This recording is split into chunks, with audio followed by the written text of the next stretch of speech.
자, 이런 관점으로 보면 사주 쉽죠? 그러면 여기 뭐가 써 있는지만 알면 되겠네. 여기 뭐라고 써 있는지를 보고 그것들을 하나하나 마스터해 가면 되겠네요. 하나하나 마스터해 가면 되겠네. 특히 사주는 여기를 연주라고 하고 여기를 월주라고 하고 이 자리를 일주라고 하고 여기를 시주라고 하는데 요걸 반으로 딱 나눠서 연주와 월주는 내가 태어났더니 이미 내가 살아가는 사회와 환경이 어느 정도 만들어져 있는 상태고요. 그리고 일주와 시주는 내가 만들어가는 겁니다. 마치 내가 어떤 절에 탑을 쌓으러 갔더니 전날 왔던 사람들이 탑을 1층, 2층, 3층까지 쌓아놨어.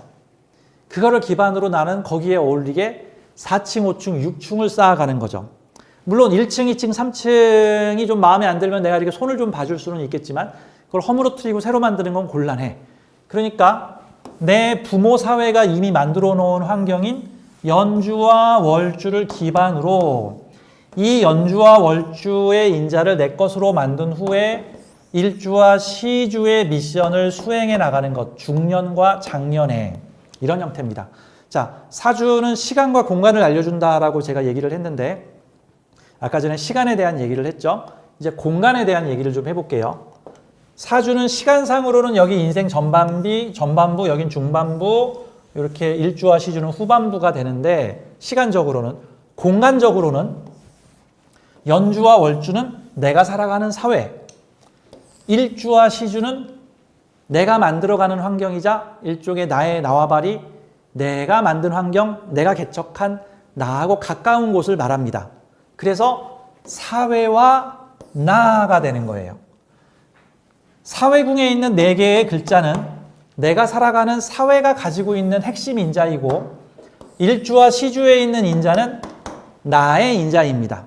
그래서 사주의 구조는 일종의 나와 사회가 어떤 관계를 가져야 하는가, 내가 살아가는 사회는 어떤 기운을 가지고 있고 그러한 사회에서 내가 가지고 있는 것은 무엇인가, 그거를 어떻게 사회의 인자들과 상호 관계를 맺어가는 것인가를 사주를 통해 알고리즘으로 파악하고 이것을 현실에서 어떻게 적용할 것인가를 고민해 보는 형태가 되는 거죠.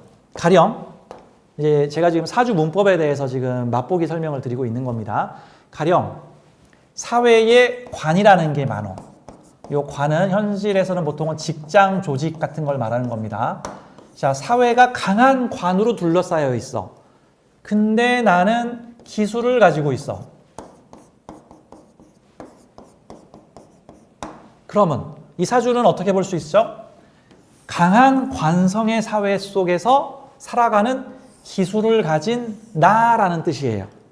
그러면 나는 내가 가진 기술을 관에 제공하는 일을 해야 돼. 아하, 그러면 근데 시간상으로는 이 관성 기운이 먼저 오고 그 다음 기술 기운이 오기 때문에 시간상으로는 기술이 없는 상태에서 얼겹결에 조직에 들어가서 일을 하게 되다가 그 조직이 필요로 하는 나의 기술들을 개발하고 활용하여 그 조직이 필요로 하는 기술을 내가 사회의 조직에, 관에 제공하는 일을 해야 되겠구나. 그러면 일이 잘 풀리겠구나. 그러면 만사형통이겠구나. 자, 이런 형태로 가야 되죠. 근데 내가 저 직장이 너무 싫어요. 저 사회활동 안 할래요.